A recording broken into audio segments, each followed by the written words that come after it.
Hi, Adam from After This Recording here with some brief pre-episode info and scheduling notes. What you're about to hear is the first part of a marathon, nearly 12-hour recording session we punks did to give Nightfall the send-off it deserves. During that, we identified a few good potential stopping points where the episode could be split up if needed, since editing 12-ish hours of four people's audio is a task that it's hard to predict the duration of. And it's good we did, because despite planning ahead, life has prevented Joanne and I from getting the whole thing ready for airtime by the day it goes live, September 1st. That said, I want to avoid making our wonderful listeners wait a whole half a month to hear the rest, if I'm at all able. So here's the plan. The first part is for you to enjoy right this instant. The next part will go up as soon as it's ready, and we'll be putting these finale episodes combined Dice Peaks after show in the main feed for all to enjoy. After that, for September 15th, we'll be posting a retrospective episode covering the whole campaign. October 1st and 15th will be our triumphant return to Extreme Meat Punks Forever, GM'd by Drew. And we'll have something special for you on Halloween. Finally, Dez's Unknown Armies miniseries will begin airing on November 15th, and our next full campaign, Hardwired Island, will begin after that. Okay, enough scheduling. On with the beginning of the finale of Nightfall.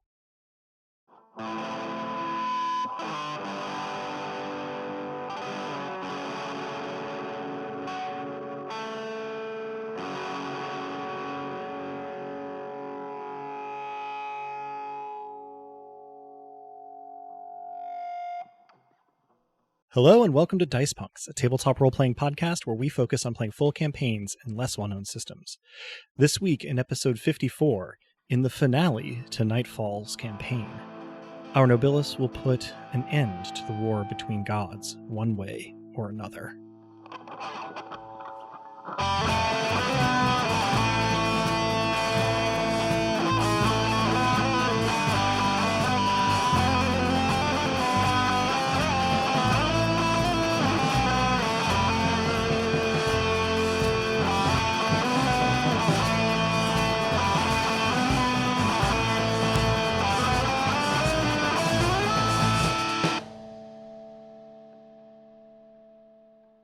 Hello and welcome. I'm Adam, your friendly neighborhood game master, and joining me are... Hi, I'm Drew, and I'll be playing Leorian Cathar, musician vi day, vi jarl vi night, revelry and tempo all the while. Hi, I'm Robin, and I'll be playing Lissa Crate, who is fury in the streets, but delirium in the sheets. I'm Dez, and murder. Also darkness and truth, but let's be clear about what's really the operative thing today. Priorities are important right now. Robin made me honk just now. Yeah, that was very good. I was aiming for a TKO. I genuinely thought you all had coordinated those, like, ahead of time. They worked out really well. It really did. Thank you. This is the time at which we handle character stat growth and recaps and stuff. So let's start off with Romnet's bonus XP roll for the last time. Pair of twos. All right. This experience point is spiny and wet with salt water, invertebrate with an upsetting mouth on the bottom side. So it's a lamprey. Oh, I was thinking a sea urchin. Delicious. Mm-hmm. Oh, actually, I hate sea urchin. And so this is potentially our last moment for XP expenditure, unless something comes up during play that allows for it. This will be the last chance you have to use those up. The only reasonable thing I can do is take something where I have no dice, no points, and put it to 1. And I can't decide what would be the funniest at this stage. Strategy? Healing? Healing. Lore? Healing is probably the funniest, so I put 1 point in healing. All right. I'm going to take my 1 point and put it in direction. But wait, there is more. Mm-hmm. I'm going to take... with a profound apology to myself, aka Lissa, I'm going to take those 2 divine experience points that I've been hanging on to and put them into madness. Yeah, so I believe that brings you to 5 domain in Fury, 2 domain in Madness, and 3 domain in... Oh, you don't have Dark at the moment. That's right. No. I believe that's probably our entire XP expenditure stopover. So now it is time for Leorian to recap our previous episode. Take it away. It is at that. We have, for some time now, been obviously and rapidly approaching the end of things. Just how many things we're at the end of remains to be seen. It could yet be comprehensive. But we arrived back in Bor and found that the party we'd attended did not merely feel like it had taken 3 weeks, it had in fact. We found Imbi drawing. Dask had sunk through the bed we'd left him in at Rowena and Urian's inn, and still we could not reach Vruta.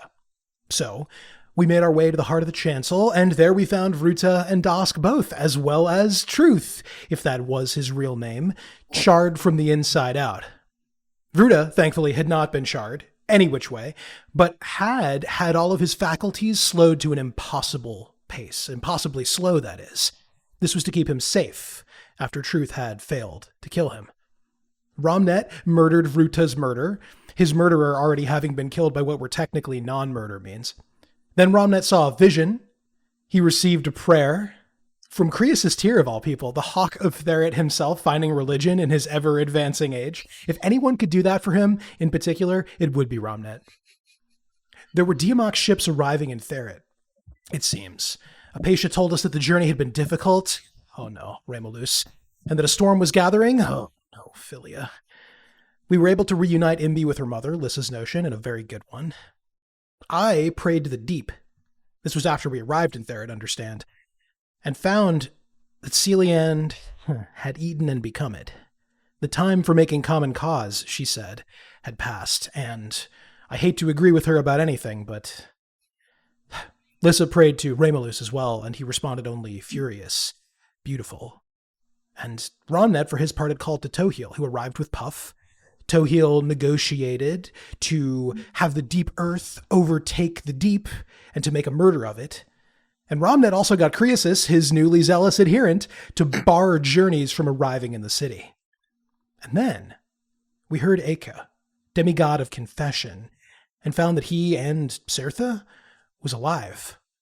And he said we would gladly repay information with assistance at this point. And yeah, the tail end of receiving that prayer is exactly where we pick up, on the streets of Therit, just above the harbor. And, you know, with Lissa having received that prayer from Eka, the sort of allies all assembling in that spot. So feel free to take it away. Hi, Eka. We have a bad suspicion about what's going on with Sirtha, since Celiand seems to be taking over other gods at this point. The main concern is, and I gesture frantically at Romnet, having said all of this out loud abruptly. The main concern is, how do we know you're not currently serving her? She is, after all, betrayal. There is a pause, and Eka replies, well, if Sirtha had been killed, I would also be dead? I would like to do a divination of truth, inquiring whether Sirtha still is. That is to say, the deep still is as well, in order for right. Is it it true that Sirtha still is? Right. Not the cosmos. Yeah. So that's going to be a level 2 lesser divination of truth, which is within your means to do with your current domain in truth. And with a simple question like that, if Cirtha still is, yes, Cirtha still is. I will follow it up with, is Cirtha distinct? Is it true that Cirtha is distinct from Celiand? I have had way too many years thinking of statements in truths. Yeah. And now I can bring them to bear. The information from that second question is that yes, Cirtha is distinct from Celiand. I will relay both parts of this.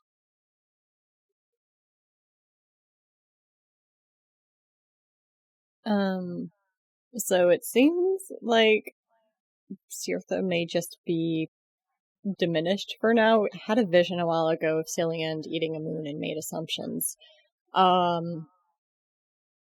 If you... So let me go back to that statement about you being dead. I'm currently under a new imperator. It's possible for a god to die and not have the Nobilis die. So if you're interested in working for a new employer, get in touch. However, for now, we can just use allies, as we are about to oust Celiand and therefore probably serve some of Cirtha's benefit as well, since that seems to have been a point of contention between Ventis and Celiand. Let them know that we seek allies in the destruction of the throne. We seek allies in destruction of the throne. I give a look to Ramnet, like, did I do a good job? I give just thumbs up, completely anachronistically. Eka pauses for a moment and says, allies against Celiand, I think, is very appealing at this stage. What throne? The war that these gods are involved in is at the behest of a throne for which they are all competing. They all feel a pull, and I send a ghost miracle down the line of just like a very kind of 4D theater experience of what that pull feels like. Which is why that even some sensible ones might start to struggle and bend under its yoke. We seek to destroy it and end the cycle, which has been repeated previously for aeons. Again, there's sort of a silence, and Eka comes back and says, I see. Well, our Imperator is not communicative right now, so I can only speak for myself. I am mostly cut off even from my familia, but if you tell me where to find you, I will make my way there with all haste and put myself at your disposal, because clearly we have a common enemy, and you are better apprised of the situation than I. And we can take care of you as well. We're at the docks of Therit. I will be there as quickly as I can, then, though I do not know how swiftly I may travel, diminished as I and apparently my god are. Thank you, and I appreciate you reaching out. I know our last meeting was a little bit hectic. Yes, well, hectic is right, and I am at my wit's end, so thank you for hearing me out, I suppose. I'll be there as quickly as I'm able. Safe travel. And the prayer ends, dies off, as conversation dwindles. So to set the scene for our listeners, a little more fully outside of Lyssa's head, they are standing sort of in the street just up the hill from Theret's harbor, where a fleet of mostly quite damaged Diamok ships have recently landed, and a very intimidating storm is rapidly closing from the far horizon. In attendance are obviously Ramnet, Leori, and Lissa, but also Tohil and Puff, Imbi and Apatia, Apatia's mother, Onela, and on hand, if not immediately in the scene, is Krios' Tyr, elsewhere in the city. So, that's sort of where we quite literally stand now that we are looking around, in the city once again. Having had this conversation with Ka, I believe that, we sort of left off having done some planning for how we were going to deal with the oncoming storm and conflict, but I had held us off from enacting them right away, so that we could do them this session. So, I leave it in the capable hands of our demigods here. What happens next? I think perhaps most immediately, I begin to play the drum such that the storm does not arrive. This both will prevent the storm from arriving, but also prevent the journey from reaching its intended point of arrival. So hopefully diminish the power of both Nobilis, who we know are in the picture. And also maybe give you the chance to move very, very quickly. That might happen. That rubber band thing has been, watch this be the time that I skip like a stone, disappear over the horizon, and that's how it ends for Leorian. Looks like Leorian's blasting off again! But for now, I play at an unnaturally dolorous pace to slow the approach of the storm. And while it is difficult to visually verify rate of atmospheric movement as it approaches over the water from the horizon, certainly the storm has not arrived as you play, so presumably helping. Krios lets me know that there has been enacted that decree barring journey from the city. I would like to drop a preservation of truth on it. Okay. It is a somewhat longer duration than you'd expected when Krios does once again pray to you, only by a few minutes, but of course everything is moving quite rapidly at this point. But what he does say is, all right, your decree has been promulgated and is being circulated throughout the city, but I've also had another messenger come to me, and I thought that his news might interest you. There is some movement as of a great army coming from the south and east. Are their flags flown? Is it known whose armies they are? According to the observers on our walls, no flags, no drums, no singing, just a steadily growing, moving mass on the horizon raising dust clouds. Was it Zalaban who presumably sent the army in search of Fewa forever ago? The rock people. That weren't people, but rock. You encountered, and yes, it was Zalaban back in Lurenton. You encountered a detachment there of triple digits of the rock people. This is sounding to Ramnet like it is probably closer to 5 or 6 digits. Yeah. I will thank Krios for the information, and depending on the speed at which they are approaching, all will be dealt with in appropriate time. Yes, well, I certainly hope that you are telling the truth there. I suppose let me know if you have any other whims. I will keep you apprised, and once we have the time and the space for it, I, as Truth, for that is now among my ambit, would happily explain the why of things. Well, that's rich, but I'll hold you to that. And he lets the prayer end there.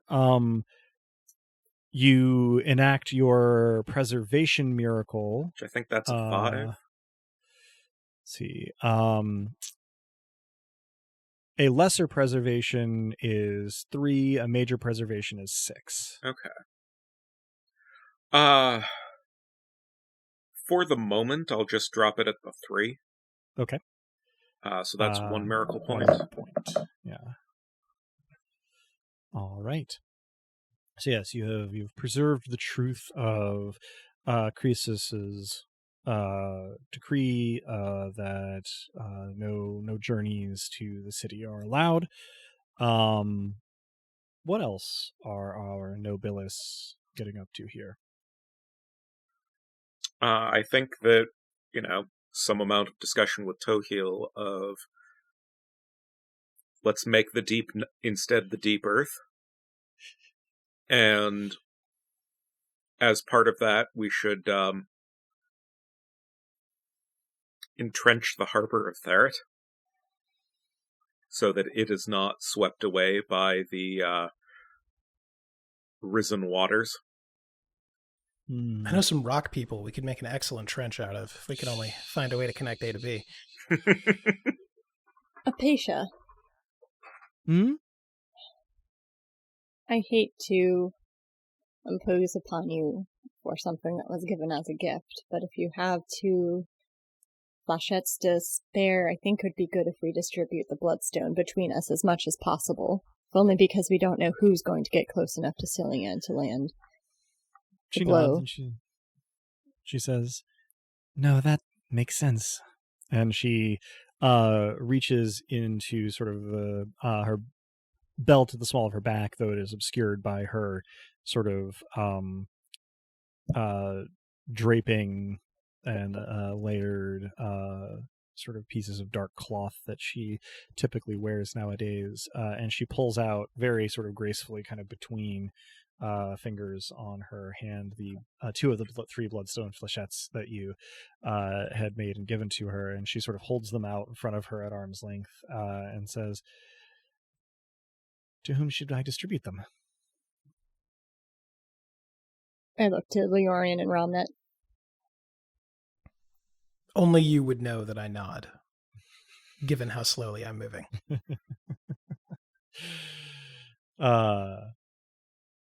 Apatia, sort of flips them around, holding them by the points, and offers one to Leorian. And then sort of holds the other one out in Romnet's direction. I will demur. I'm no good with thrown things.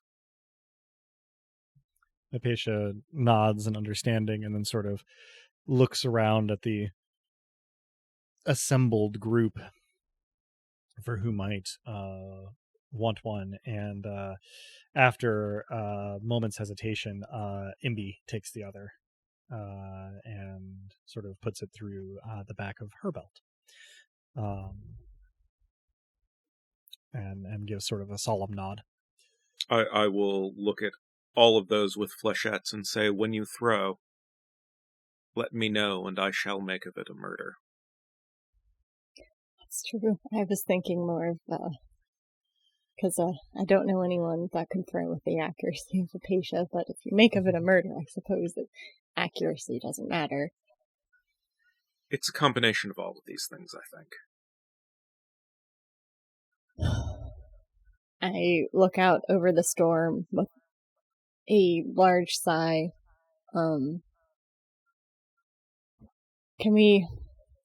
We need to try to save them both. Romulus, Philia.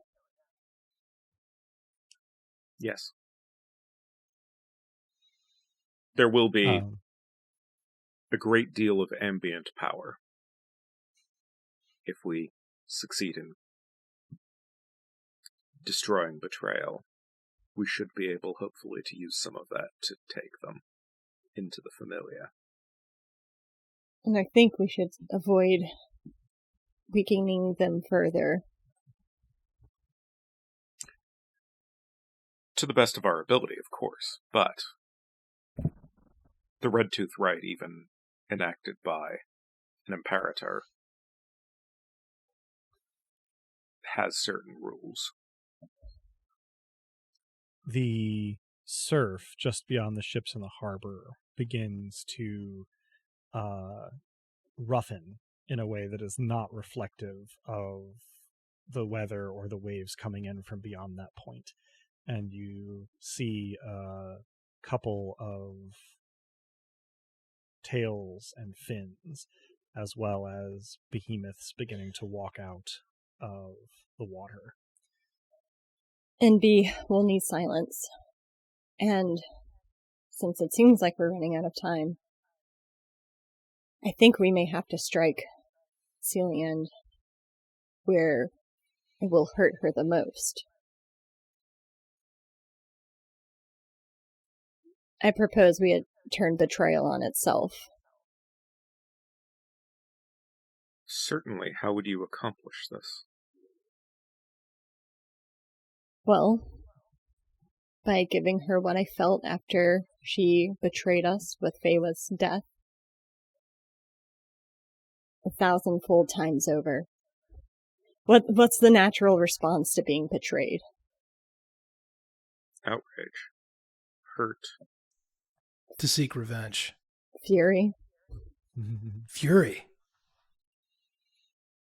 Apatia says, I'm sure that I could also account for some of the other sensations.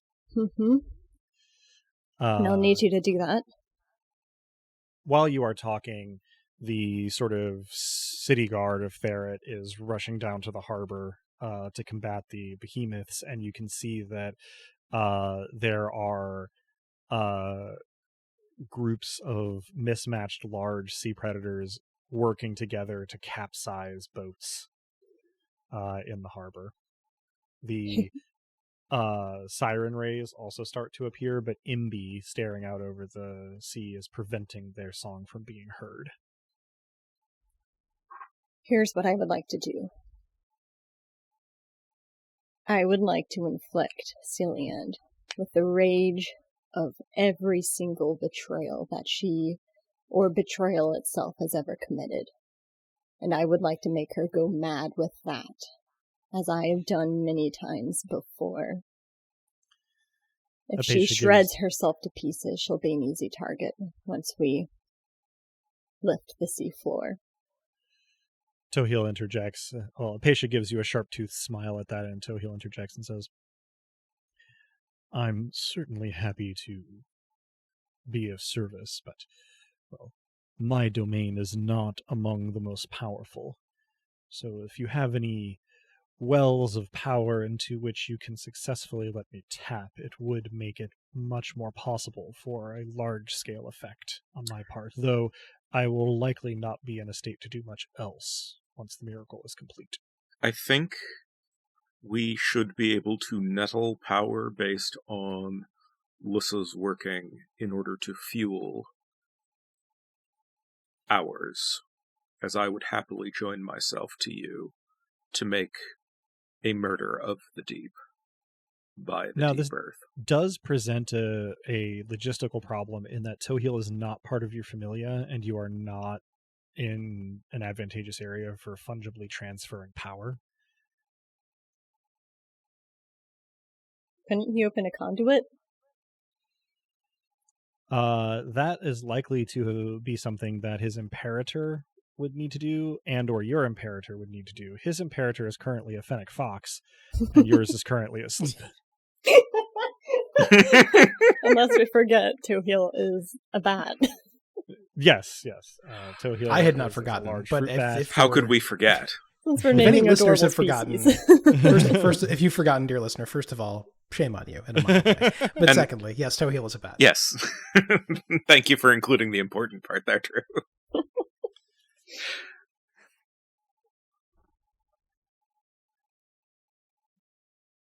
But yes, there are potential logistical issues in your Familia supplying power to Tohil for this. We have a cult. You do. I say that out loud to Tohil. He says, "Indeed. Are you in touch with them? Would they be willing to, well, pray or, better yet, make offerings to the deep earth?" Leorian? I attempt something I have never attempted before, which is to keep playing the drum while reaching out to Firagi. We'll see if I can pull it off. I'm going to go with the answer there being yes, but I am also going to make you roll Sense plus Eerie for 6 dice just for fun. Yeah, I love fun. Which is to say, how eerie it seems on Firagi's end. That is a pair of 3s. All right. So you are playing the drum, as I believe you said, at a dolorous pace. Rather so, yeah. So I'm going to approximate, though not accurately represent this. Not least because I can't accurately represent the sound of this type of drum. I've never looked it up. Mouth. It's rad, but yeah, we don't have one to hand. So it is. Toom, toom, toom. And then you reach out to Firagi, and I suppose what is it that you are saying to Firagi as you reach out? I say, we have made an ally of the deep earth, and if the adherents that you've been bringing to bear could make offerings unto the deep earth, we could use it to swallow the deep, and perhaps end this war. So, Shiragi sort of like starts a little bit when you begin saying this, and then when you finish your statement, there's a pause, and she says, "Wait, I don't think I really caught. What is that sound?" So I manipulating tempo 3, 4, 5, 6. I'll explain later. The most important thing 4, 5, 6. I can handle this. I'm currently slowing a storm. It's divine stuff. But what I need you to do is channel power to the deep earth. Not perhaps, given that it might form a contradiction to the adherents, to the faithful, as a god, but as a concept that can help set the world aright. Another pause, and she says, I don't think I quite understand, but it is very loud. People in the town a couple miles away are climbing to the wall. What are you doing? Me? Well, I'm stop 4, 5, 6. I'm stopping a squall from arriving in Therit, divine by nature. And that is that me being that loud? Makes a thunderous sound? Seems counterintuitive. Apparently. Yeah, it is. So much of this is 4, 5, 6. I could stop. Yeah. You, especially given the timing and your access to her senses while you do this, put together that your drum beats are reverberating over the countryside where Firagi is. And she sort of says, well, then never mind. If it's, I suppose it's impressive enough. So you need my... She can probably feel that I'm pleased with her being impressed, even passingly. This is embarrassing to me. It forms a recursive loop. Please continue. You need my... Specifically... You need my organization that specifically promotes belief in nothing divine to channel our energies, I guess, toward a divine concept. Well, yes, but also an extremely earthy concept. The earthiest The earth itself, actually. They don't need to think of it as anything divine. In fact, it's solid through, sort of. I mean, not strictly, but you understand my meaning. Yeah, she sort of drums her fingers on her chin. She says, "Okay, I think I can work with that. What's the time frame like?" The sooner the better. Soon and briefly. Of course. All right, well, leave me to it, and I suppose you'll know if it works soon enough. You are incredible and invaluable, and I shall take my leave. By the time you do so, she is already climbing up on top of a nearby wagon piled with some crates of supplies and beginning to intone to those who can hear her in the area. And then you are back on the ground. I'm saying another thank you that she probably doesn't hear. And now I'm here. Am I still drumming, or did I lose it at some point in there? Okay. Yeah. So, Leorian, you are keeping up your drum beat successfully, and presumably Tohil should be receiving some power from your cult if Feragi is successful in the next interval. But attention is drawn fairly immediately to a page running down the hill from the direction of Lud Manor, with a sort of wide-eyed, wild expression on his face. And he sort of gangles to a stop in front of Romnet, looking around and settling on Romnet as probably the person that he was supposed to talk to. And he says, "Your murderiness, Lord Croesus, wanted me to tell you that they've identified the army approaching the city. It's, well, a lot of things. Wolves and bears and birds and other things." Thank you for letting us know. We will factor that into our plans. Please let Croesus... Do you think there's snakes? I can't abide snakes. You will be safe from snakes. I smile at the page. He is oblivious. Probably all the better for him. Yes. That's a mercy. But he bobs a bow to Romnet and then catches sight of Onella with her grinning wolf face, goes, "Ah!" and runs.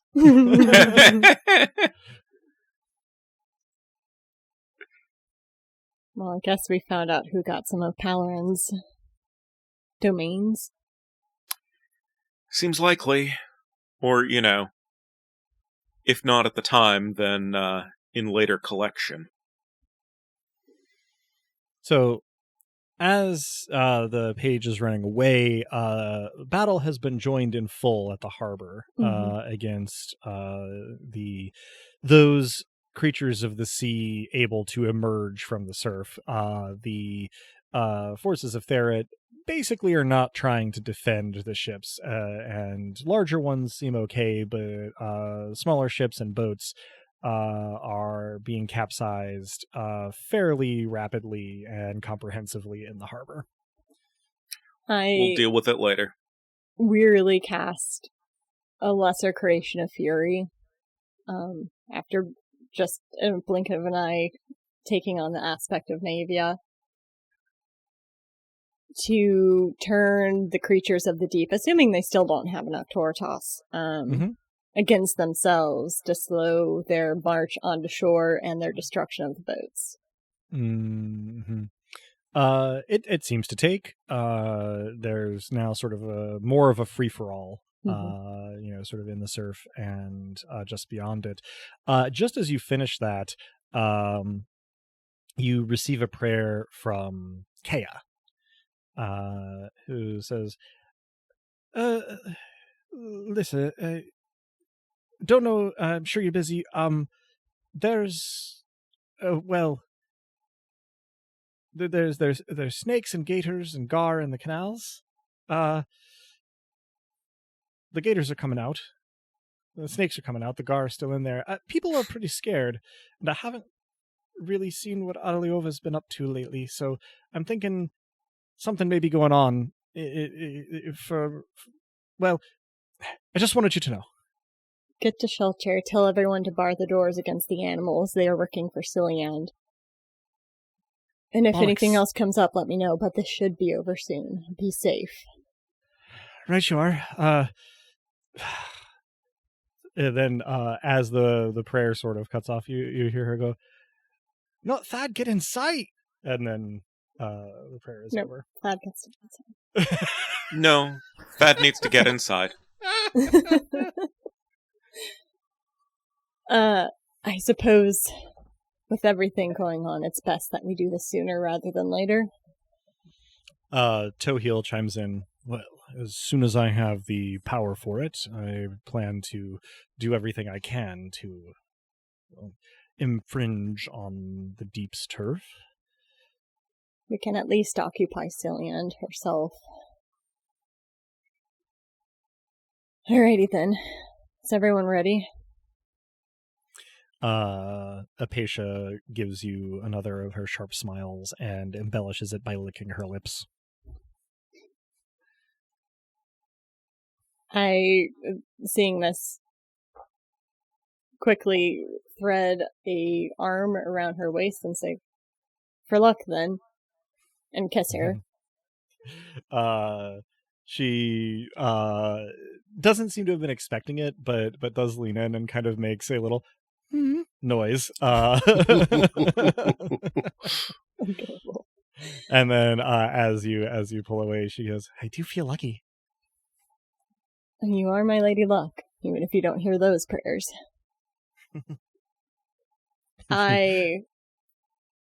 So, let's do this.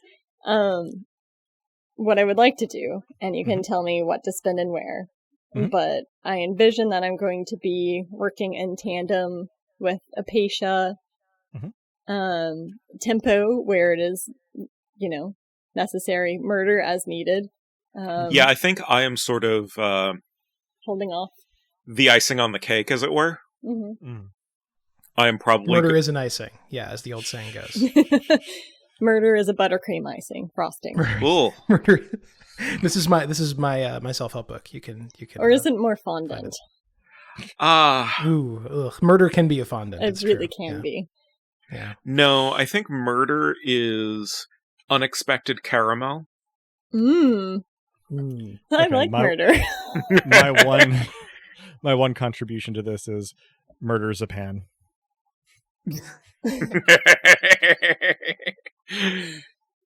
Okay. Apt. Very apt. So you tell me, Lissa, your miracle. What are you doing with Fury? I am going to be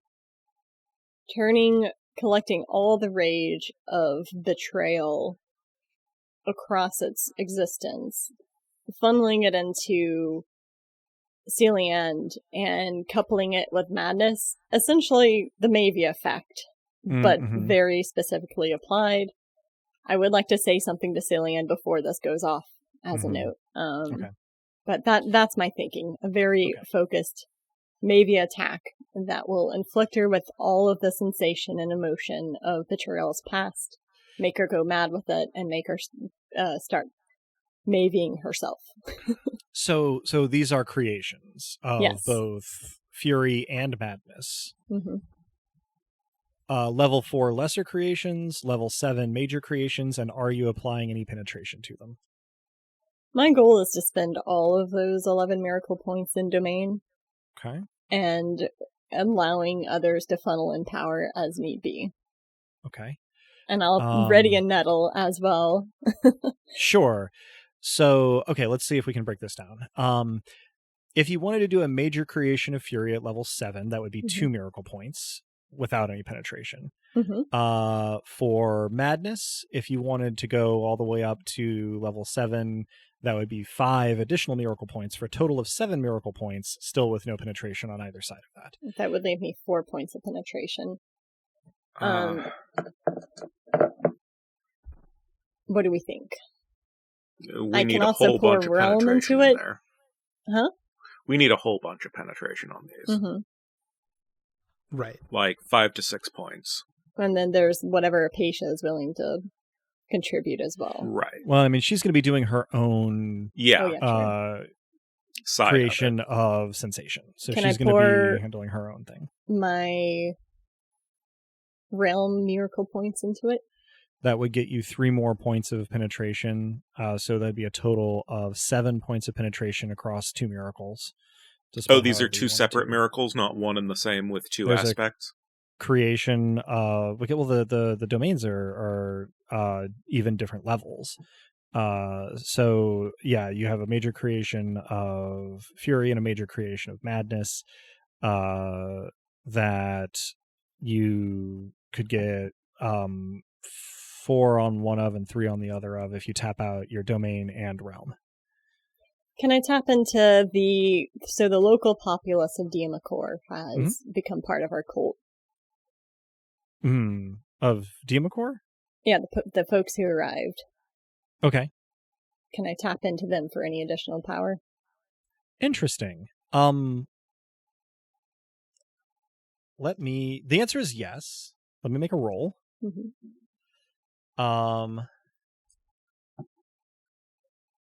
They have just undergone a very harrowing journey at the hands of your enemies, and also they are, not all of them, but a fair number of them, sort of paired with these sort of ancestral spirits of, like, animal ferocity. And if it helps, I can do a lesser creation of fury to further rally them against Cillian.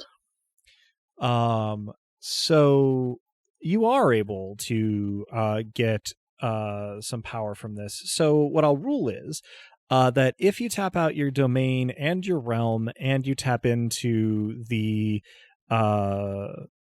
Diamacor who are here, you can get both of these major creations to penetration level 5. And have them go simultaneously.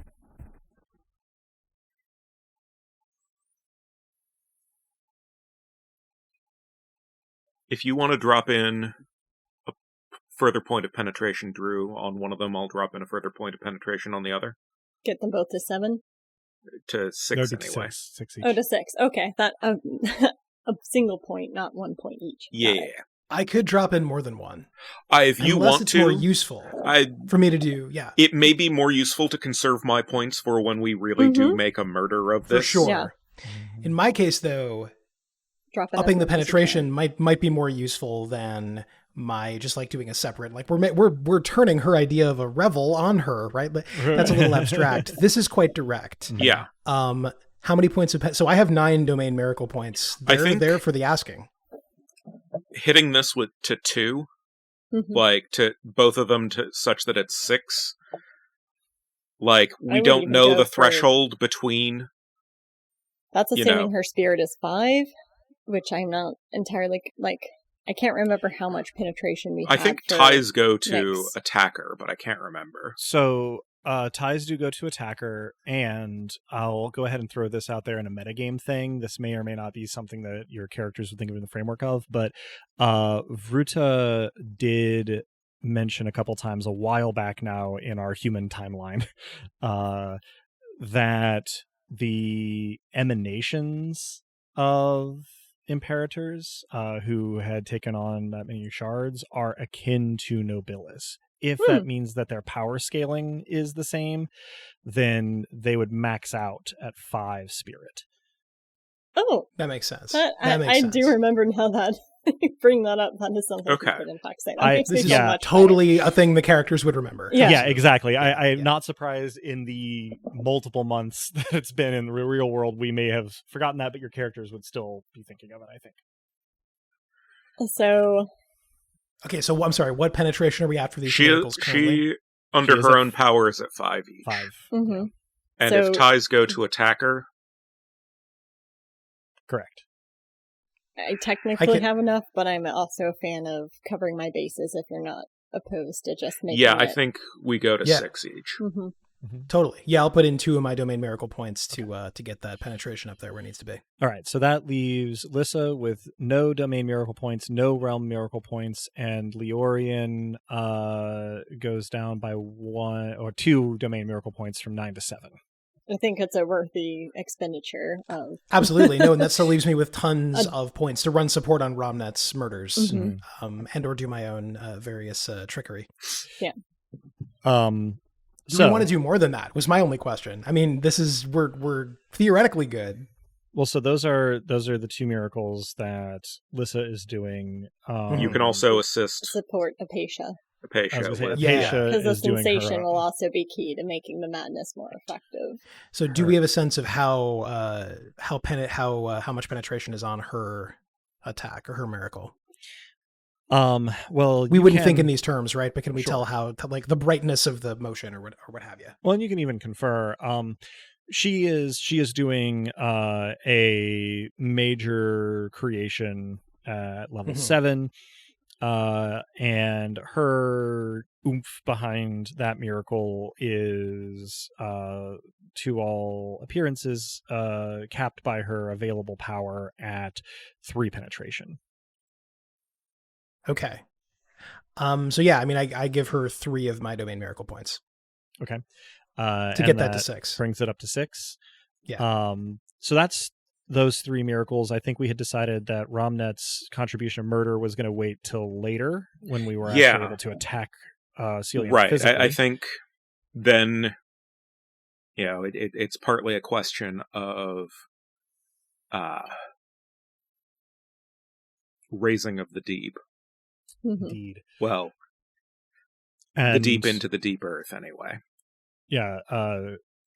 Tohil has not. And given I don't an think we can directly assist there. Yeah. Indeed. Tohil's not given an indication at this point that he has received any particular infusions of power from your cult. But given that it is not that long since Leorian spoke to Faragi in-game time, that is perhaps not super surprising. Perhaps not super surprising.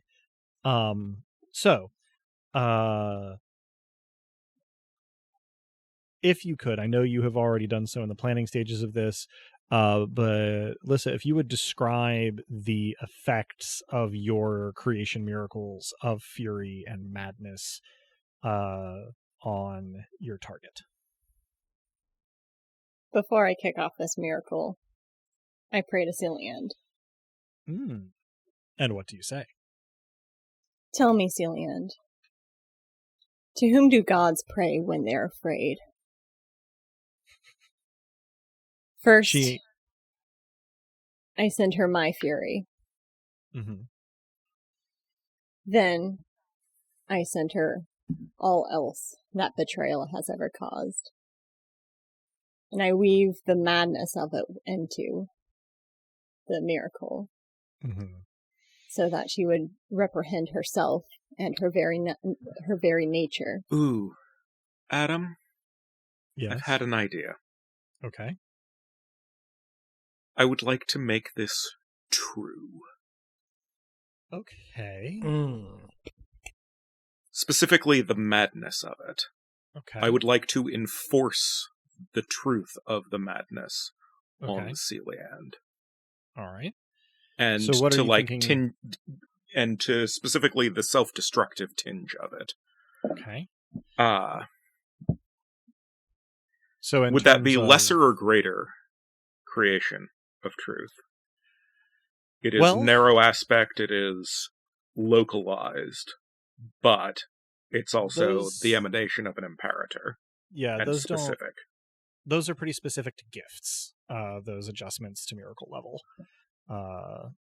So I guess it depends on how much force, authority, immutability you want behind this. You could make it a lesser creation and it would be somewhat more resistible than if it was a major creation, though certainly nothing that would just roll off of her even as a lesser creation. Would it be harder to notice woven in amongst the rest if it were lesser? Quite possibly. And of course, you are still on the hook for whatever penetration there, so that may be the strategically sound. I think that I will keep it a lesser, but I will I will only go 5 points of penetration on it. Okay, so that's going to be... oops, that's the wrong character sheet.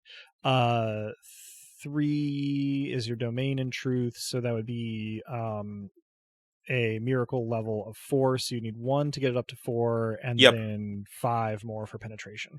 Yep, so I will drop realm to 1 in addition to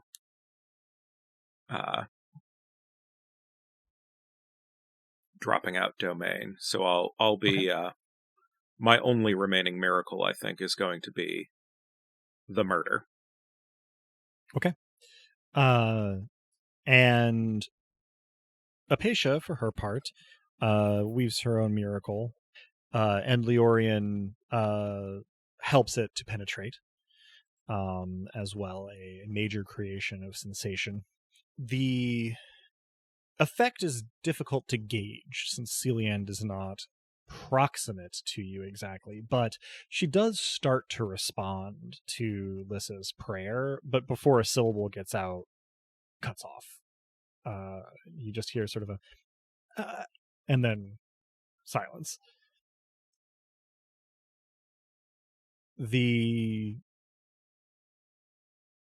immediate evidence of your miracles is very limited, but everyone involved crushes a nettle, and there are a couple of heartbeats, and then you do feel power flow into you from attacking the bonds that Celian has to her estate. I'm going to make a die roll to see what that looks like in terms of amount of power gained. Ooh. Yay, bringing dice to a diceless system. You know, guilty.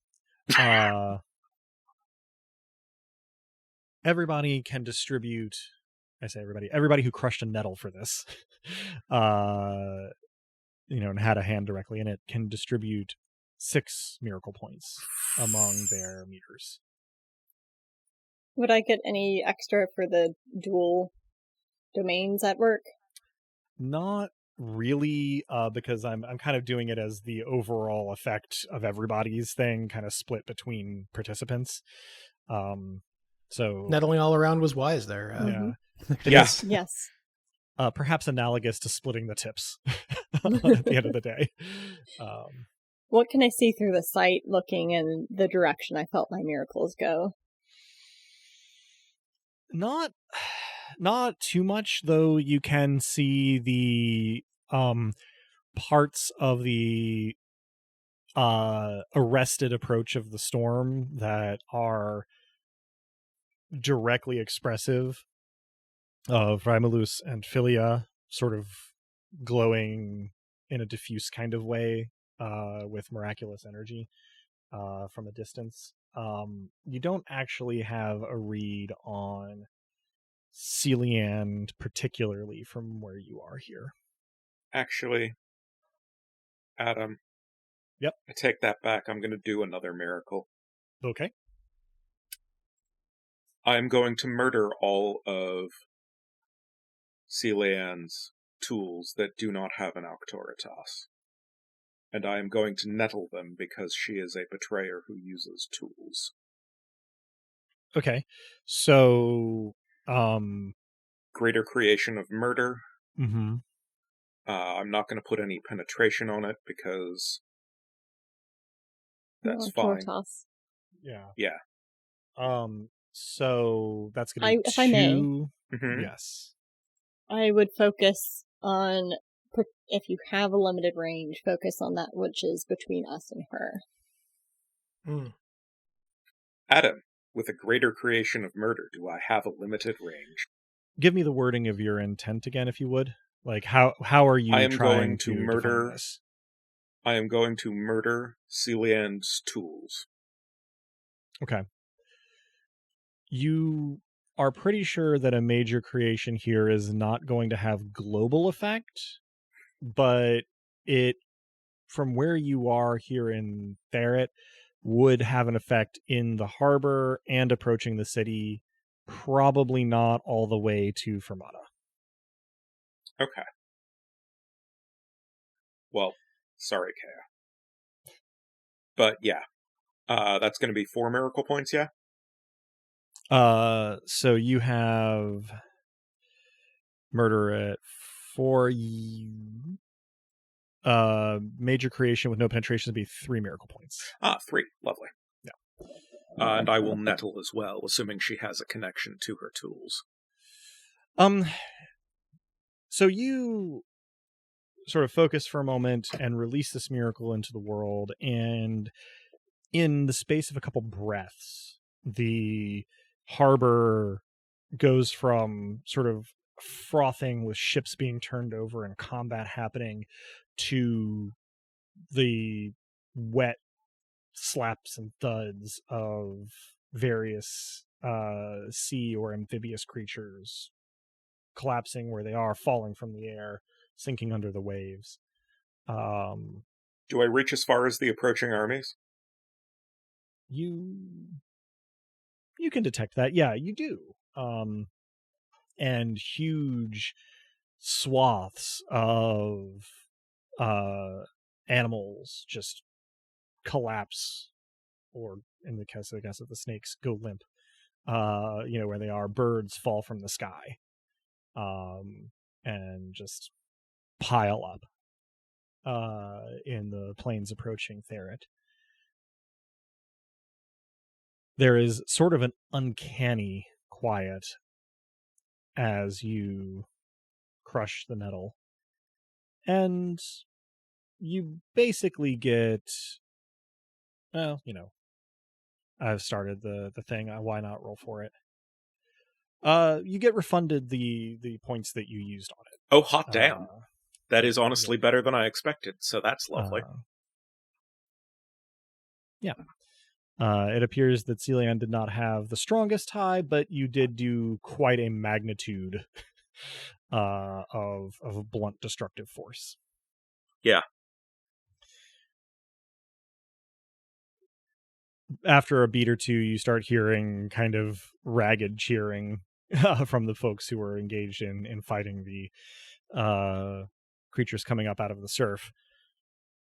And, there's kind of a quiet moment where everyone sort of stares at the shoreline. You have a moment or two if you wish to do anything or plan anything before anything in particular happens external to your group here. I think we should strike while the iron is hot. Absolutely. It's time to bury the deep earth deeper and undeep the deep. Tohil says, "Yes, I'm standing by to do just that. I can lend some fury if you need." He gives a incongruously human chuckle that his what's the word, chiropteran features cannot quite match the sound of, and he says, "Worry not, fury I have in spades." If it is possible to shield Ferret from the effects of any waves, that may be useful. I'm not sure how much use my estate can be there, but I can try. A simple raising of a wall of deep earth as part of it may. He says, "Yes, I can certainly try, but, well, raising the surface is on the edge of my portfolio, as it were." Fair. And then he sort of straightens up a little bit, which is an extremely cute gesture on a bat.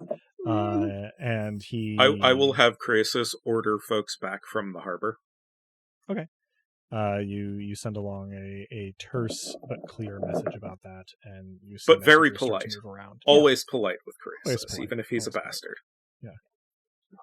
Are there tutelary spirits? So, I'm assuming... I can't believe I'm there. When Robin says "I'm assuming" and then erupts into laughter, something good's about to happen. It's also just, I love how we keep coming back, inevitably in this campaign, to the tutelary spirits of blank. I would like to enrage the tides near, or the water near, not to create any sort of tidal thing, but to reject the bodies that have congregated there onto the shore as a barricade of flesh. Sandbags. Sea snacks turn sandbags. Sea snacks turn sandbags? What the hell? That was the best poem I've heard in quite some time. So as the forces of Therit draw back from the harbor, Lissa uses a small series of similar lesser creations to have the harbor sort of haul, while we're at it, the floating corpses as well as some of the capsized boats up onto the base of the harbor as sort of a sandbag or a sea break. It's not, perfect. Yeah, it is done by surf, kind of piecemeal, but it is undeniably better than nothing for the purpose you intend it for, if not for any other purpose.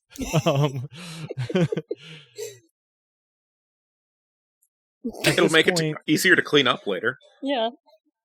And not a lot of rotting body smell later on. I'm just thinking ahead here. Work smarter. I don't know that this will result in any diminishment of rotting body smell. It makes it easier to address as opposed to random body bloated floating in the ocean. It removes the collection step. Mm-hmm. Welcome, dear listener, to the way we think about problems. We do not have a tie-in DLC with Viscera cleanup detail, but we do welcome inquiries. That'll be fun. It's sort of like, Lawn Mowing Simulator did a Dino Safari DLC, and the escalation from mowing like gardens in the UK to mowing like the Triassic jungle is, I think, similar to the step up from cleaning up after the Doom guy to cleaning up after this crew of demigods. It would be ambitious. I don't deny this. I picture the poor guy in coveralls with like a bucket and a mop looking at a city harbor full of like shark and whale corpses. Just being like, we're gonna need a bigger power wash. I might be hungry later. Who knows? Yeah, maybe. Wow. I love sushi. Very fresh. Yeah, very, very fresh. Although, given our prior discussion of sea urchin, fresh doesn't always mean palatable. I don't think any of them are urchins. I think they're within my... No, all of the urchins are out of the water. Yeah, you pay a lot for the really fatty part of the Leviathan belly, but in my experience, it's worth every penny. The flap flaps are slightly chewy, but oddly satisfying. Should we continue? Haven't we done enough?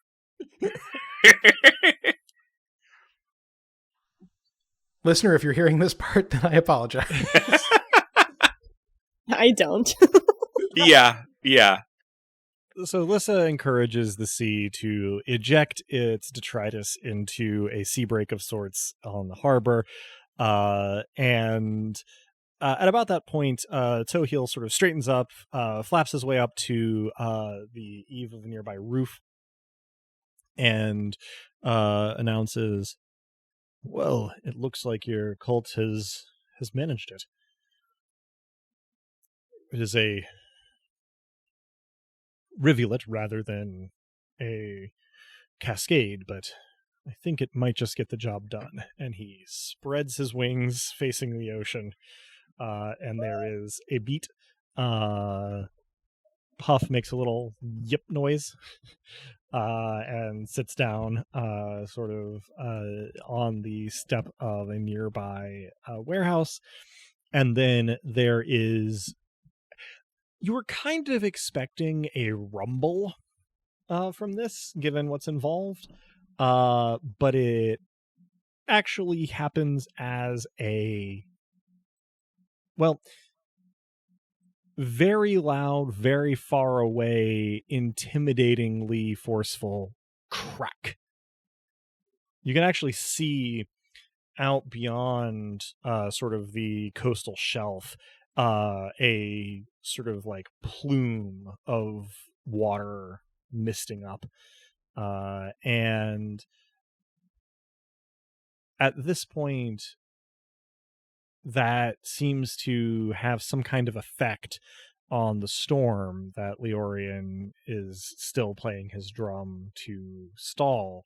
It's about as dark as storms get, but it begins to swirl more rapidly and violently, and sort of unnaturally lightning begins to flash kind of constantly and all throughout the clouds. I advise you, friends, make yourself faster than lightning. Are you just saying that to the folks on the street? I'm saying that to the Nobilis around me. The folks on the street can't make themselves faster than lightning. I meant the I suspect Nobilis there are relatively in the area. few. Yeah, hopefully everyone's sheltered. Yeah, everybody else has fled uphill. Oh, good. Okay. Or is in the process of doing so. A brief burst of quite extreme speed is probably something I could manage. Toheel gives a slightly awkward but very earnest bow that turns into him sort of swooping steeply down off the roof and back onto the sidewalk. As the mist near the horizon settles from where the water sort of popped up, you can see that the horizon is higher and traveling this way. Leorian, you are beginning to feel like a rubber band being stretched to its breaking point, though you probably don't have that specific analogy to hand in character, given that I don't believe that rubber is a feature of life in Taraxis. I've just invented rubber, but also I may be near the limit of my ability to hold back the storm, so if we require something to happen quite quickly, soon would be a good time to require that. Our arrival at Celian seems to be a logical thing. I mean, you first don't know where she is. Oh, I thought the site she was diffused near the other two. That was Rimulus and Philia's influence. Oh. Apologies for the lack of clarity. Okay. Well, could I do a divination to see where all that fury just went? That's actually a pretty clever idea. Let's see. You are a furious queen, so it won't actually cost you anything to do a major divination to get a specific answer. And so looking into it, you divine where all of the fury you created just went, and you're facing out to sea, expecting it from that direction. But in fact, it takes no time at all for you to realize that it is in the direction of Fermata. I relay this to everyone. Toheel spreads his wings and says, I suppose we should aim to relocate then. I will take Leorian's hand and say now is the time for moving quickly. I'll take his other hand and grab. We'll just create a whole human chain. Yeah. Anyone who wants to link up. Everyone should probably have a hand on a shoulder or something, as well as linked Not a bad hands. idea. I miss that gentle holding as an option, and I'm assuming it's a pay shot. I just end up gripping them like I'm about ready to hold on to them on a roller coaster and be the only thing preventing them from flying off. So everybody makes a point to touch. Leorian somehow. Imbi confers very quickly with Onella, and Onella stays behind. So once everybody has a hand or a paw or a claw on Leorian, the drumbeat stops and things kind of click into, depending on which side of the experience you're on, fast or slow motion, as Leorian sort of dashes everybody into Boar. I believe there had previously been discussion of leaving Puff in Boar for its protection. So if that carries through, then we sort of divest the party of Puff in Boar, and then where still in fast motion, I offer Puff a hand to sniff. And still in fast motion, if I get a favorable response, I provide a small scritch before we zoop out. Since it is in fast motion, you offer a hand to sniff, scritch, and move out in about the time that it takes Puff to register that you are doing anything. And then, where in relation to Fermata would you like to exit Boar, ideally? Through the doors of the manifestation. Is that your Leorian preference? It's a suggestion. Sure. No, it's a fine suggestion. If no one has a better idea, that seems like the best one we've got. We've got to march up to the gates, so we do so with all due unnatural haste. So you deposit your party on the steps of the manifestation, facing out to the plaza. It is kind of eerie how vacant it is, but you can see and hear sort of just at the edge of the plaza where the canals are, sort of the movement and even thrashing of the aquatic and amphibious animals in and around it. In fact, you can see a couple of alligators lounging on the canal side of the plaza, looking kind of grumpy, as alligators on land often do. The combination of the canopy and the time of day gives you a sort of gloaming light throughout the plaza. And otherwise, there's very little to observe from where you are currently. Now, Leorian, you do not stop moving in fast motion just because you have arrived. You are still in bullet time, basically. Honestly, this seems ideal if you have a flechette. I think we did hand me one earlier, did we not? We did. Mm-hmm. You did. Well, now since we've arrived. That is completely unintelligible to anybody who can hear it. It basically sounds like, nope. I say it with great excitement, and I make deep eye contact while I make it. It's gonna be like this for a while. Yeah. I smile and nod. Of course. I might even be like brandishing a flechette when I say it. Because I'm Mavia, that comes across a bit more unsettling than it's intended, but you still get a the Mavia equivalent thereof. Yeah. Experientially, Leorian, the is like 10 minutes after you initially said that.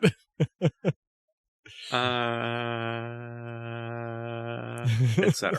Yeah, we don't have to reenact it, but thank you for That's the next 10 minutes. That does not sound unreal. Well, it has to modulate very slowly. There is a tempo to it. There is. It's that Arvo Pärt piece with the big wind instrument on a hill that plays like a note every 10 minutes or something. It's that, basically. Better that than bagpipes. Better that than bagpipes. It's a good name for a memoir, actually. Do we have a more exact location now that we're in Fermata? Or would that be another divination? I can ping for it as, again, like within a radius of 6 feet, or more, approximately 6 feet. Where did all that fury go? Let's see.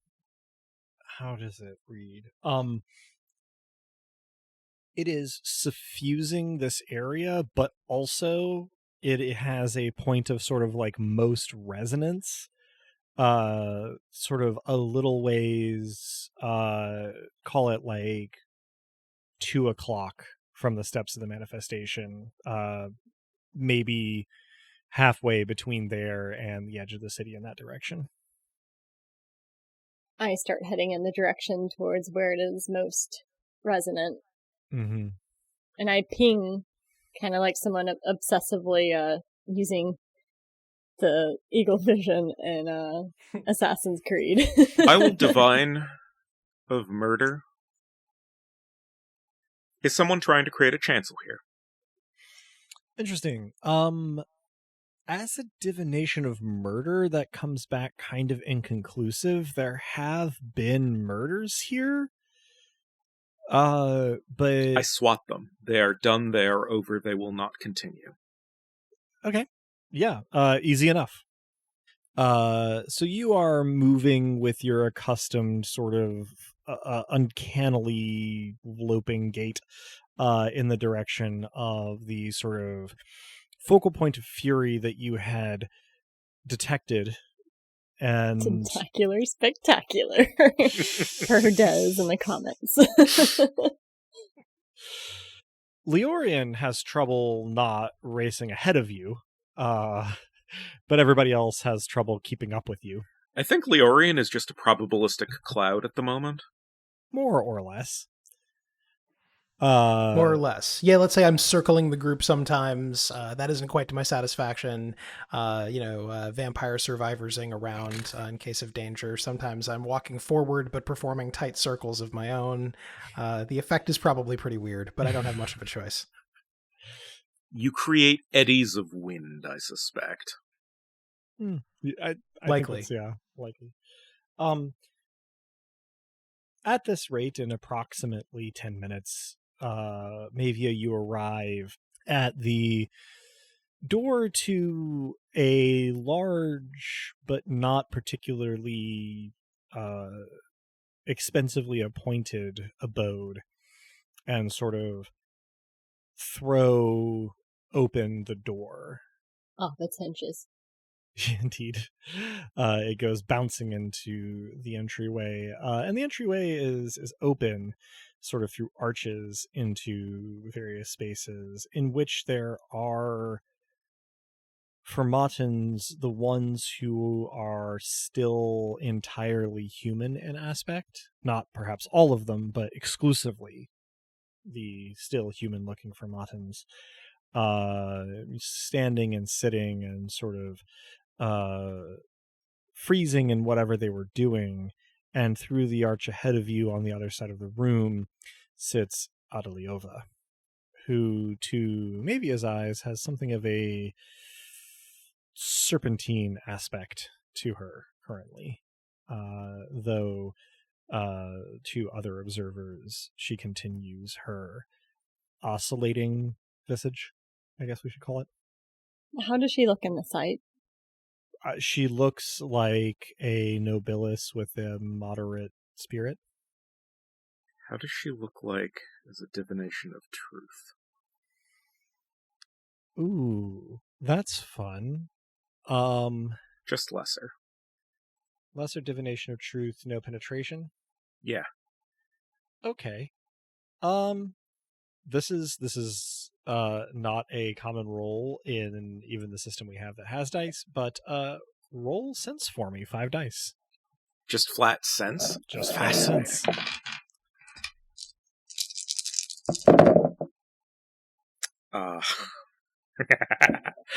3 6s. Yes. Allow me to increment the counter. Looking at Adaliova with a divination of truth, I would like you to describe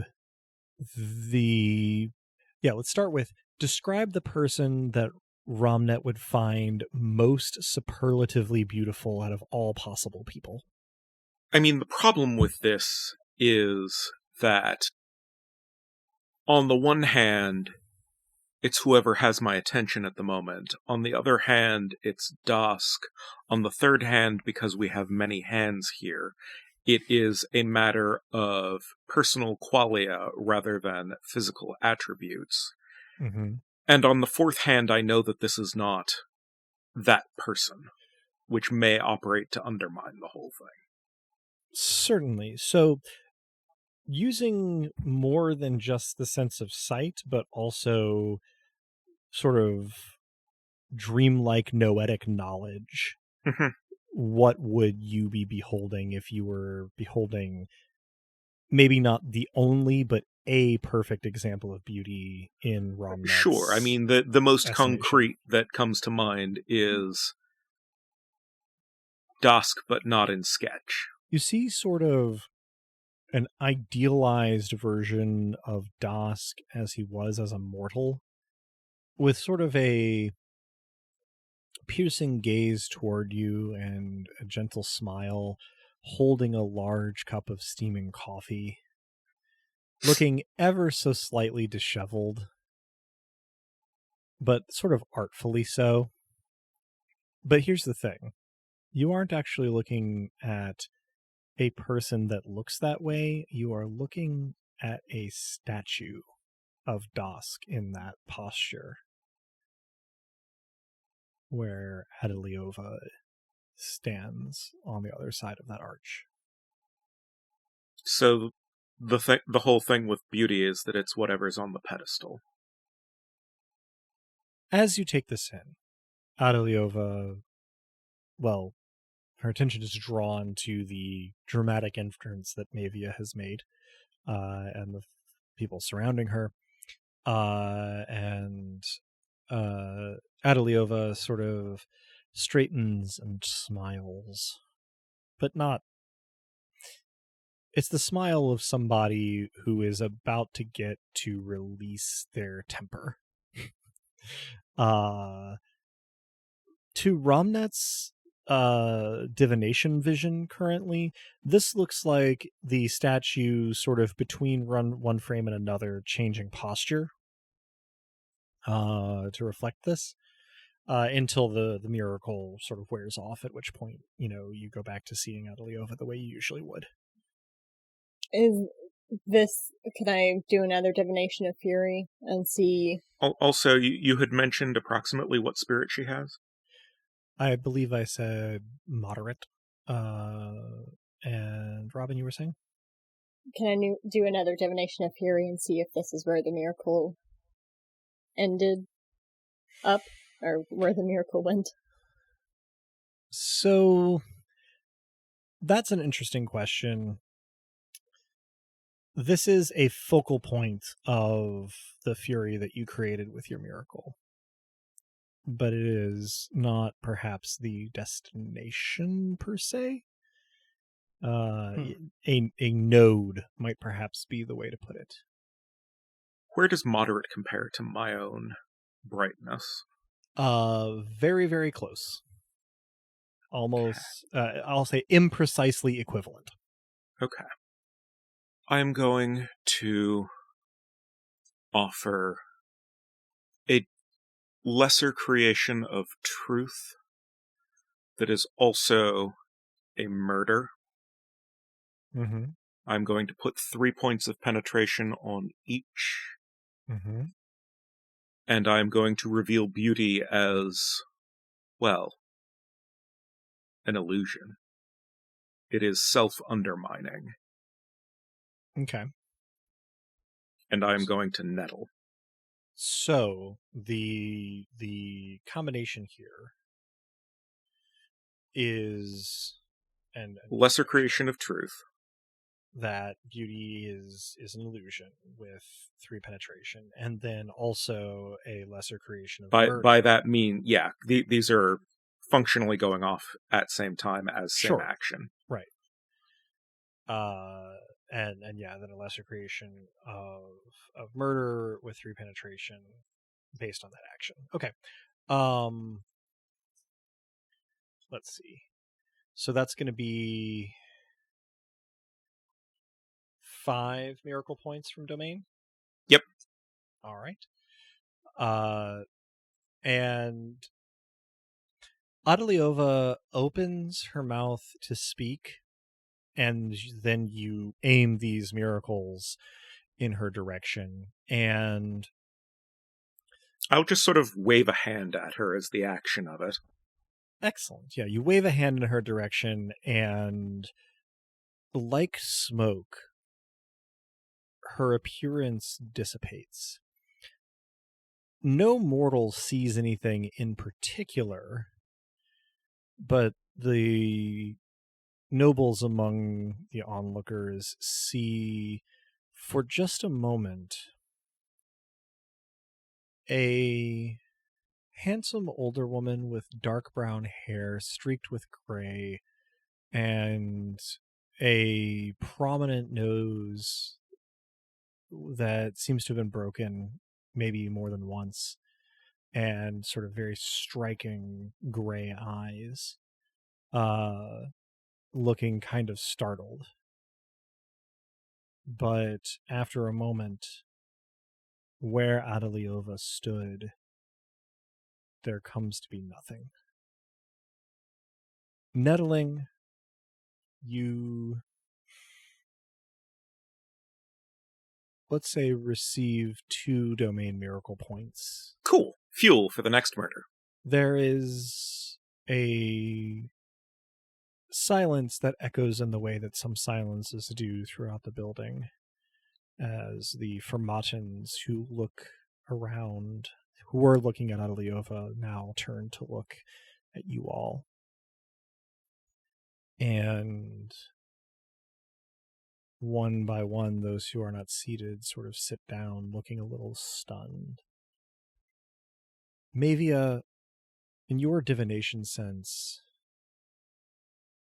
the focal point of fury here disappears, but the fury remains, and you start to perceive a less concentrated point of its origin back the way that you came. I head that way. So Mavia, as you pinpoint this sort of less concentrated point of radiation of fury where your miracle was directed and turn to pursue it, we'll end our session. Everybody can have 1 mortal and 1 divine XP, though it may not do most of us much good. We will see. It may not at that, but I'll accept it gladly, even so. This and the next episode will have been recorded at once for our listeners at home, so keep that in mind. But for the purposes of keeping these, divided sensibly, that concludes this session of Dice Punks. Thanks for joining us. I hope our players and listeners enjoyed it as much as I did and are looking forward to the latter half of this recording session as much as I am, and that you'll join us again next time. If you're hearing us now, you probably know where to listen to us, but we can be found almost any place one can listen to podcasts, as well as on the web at dicepunks.com and on Twitter, probably by now co-host and Tumblr as at dicepunks. And with that, I think we're ready to say farewell. So say goodbye to the kind folks at home, players. Thanks for listening, and join us next time for the thrilling conclusion to the thrilling conclusion. Thanks for listening, everyone. As the old saying goes, what goes around comes around, including for betrayal. Thanks for listening, folks, and, well, let your truths murder your beauties.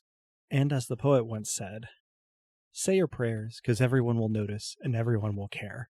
Fall asleep, 'cause sleeping was for angels, and angels never cared. Let freedom ring like the church bells and the choir that never made a sound. No one could see the lightning that's connecting the storm cloud to the ground. You'll never make it alive. Thank you for tuning in to part 1 of the finale to Nightfall. Stick around through the admin stuff for an appropriately unhinged Adam's ad. Since what you just heard was the first part of a marathon, nearly 12-hour recording session we did to bring Nightfall to a close, there won't be a Dice Peaks for this episode by itself. The next episode will hit the feed as soon as life allows Joanne and I to get it edited, and it will be followed by a standalone retrospective episode in the main feed. Then it'll be on to new territory. I have more to say about the conclusion of this first long campaign in the next admin blurb, so for now, forward to the credits. The songs in this episode, Theme of the Dice Punks in its acoustic version, were written and recorded by the Viscount of Tempo and his element, Drew. Cover art and editing was done by Joanne, who has appeared on the podcast now and again. Check out her work around the internet where she goes by Anything Sows. Site design and graphics for DicePunks.com are by Robin, the player behind Lissa and Mavia, the Nobilis of Fury, Madness, and the Forge. Rain and the one-roll engine it runs on were created by Greg Stolze, whose work can be found at gregstolze.com. Nobilis was created by Jenna Caterin Moran and can be found at afarinsunlessland.wordpress.com. Links to both systems and authors can be found on the Punk Grimoire section of our website, dicepunks.com. Thanks so much for listening. If you liked what you heard, that's reward enough on its own, but if you're so inclined, you can help us out by rating and reviewing us wherever you listen to us, telling your friends who you think would like us to give us a listen, and even by heading over to our Patreon, patreon.com/dicepunks. We have fun rewards available to backers, including a patron-only Discord, and access to the Dice Peaks After Show for episodes 1 and following. Regardless, we hope you'll tune in again, and until the thrilling conclusion, remember, subtlety is for cowards.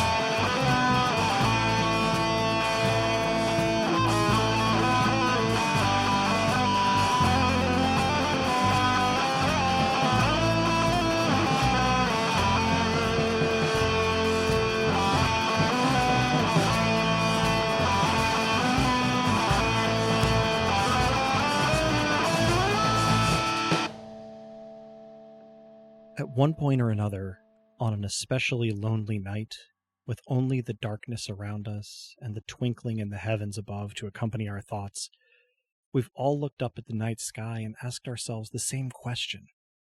Amid all the vast, endless emptiness of the cosmos and the uncounted, unknowable eons that even the youngest star has seen, how do they cope? We mortals can barely keep it together for a century, surrounded by a dense ecosystem of other life forms like us. So how are the stars and planets and moons and comets and asteroids and dwarf planets and pulsars and black holes and all the rest supposed to manage an effective eternity, separated from even their nearest neighbors by hundreds of thousands of miles of absolute frigid emptiness? Can we even properly comprehend the problems faced by entities so far above us, that shine so much brighter than we mere mortals? How do they handle it all? Well, cosmic entities don't have to do it alone, and now neither do you. Sayor Knight, that's NYTE, psychic to the literal stars, is now offering their services to terrestrial beings as well, and at very reasonable rates. Sayor Knight has millennia of experience reading coronas, radiation signatures, eclipses, gravity wells, and more. Having an excess of sunspots in recent cosmic months, perhaps the local mortals are in retrograde, or the noosphere is in the house of Alpha Centaurians. Either way, Sayor Knight can help you diagnose and solve the problem with their boundless insight in the influence that biological life across the universe has on cosmic entities. And hey, if you're part of that biological life, Sayor Knight's services can help you too, by situating your issues in their proper context. All of existence. Because it turns out that as one of billions of your type of organism, which is in turn only one of billions of types of organism, you don't actually have any issues. So get in touch with Sayor Knight and make an appointment sometime in the next 10,000, 10 million Earth years for a free consultation and find out just how incredibly insignificant everything you're dealing with is, directly from Sayor Knight, psychic to the literal stars.